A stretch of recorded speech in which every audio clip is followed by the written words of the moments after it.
Le départ il est vraiment primordial, il faut absolument se placer et bon, pour ça le premier kilomètre il est bien tracé.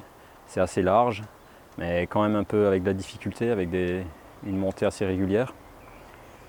Et ensuite très vite, donc au bout de même pas 1 kilomètre, on rentre dans un sentier qui lui par contre est très étroit, donc les dépassements sont pratiquement impossibles à partir de ce moment-là. Et la montée, il y a de plus en plus de pentes, il y a des passages dans des roches déjà un peu techniques qui, quand on sera épuisé en fin de montée, seront d'autant plus difficiles. Et ensuite on arrive sur le plateau, on a pratiquement fait 150 mètres de dénivelé quasiment d'un coup.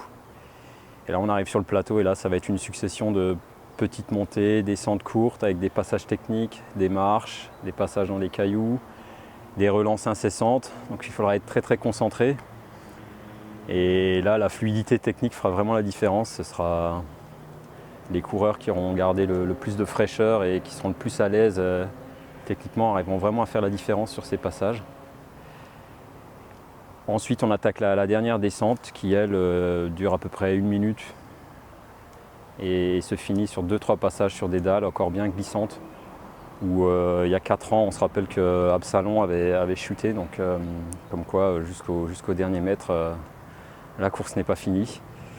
Et là on arrive nouveau sur le village avec 2-3 petits passages sur de la route. C'est la ligne d'arrivée.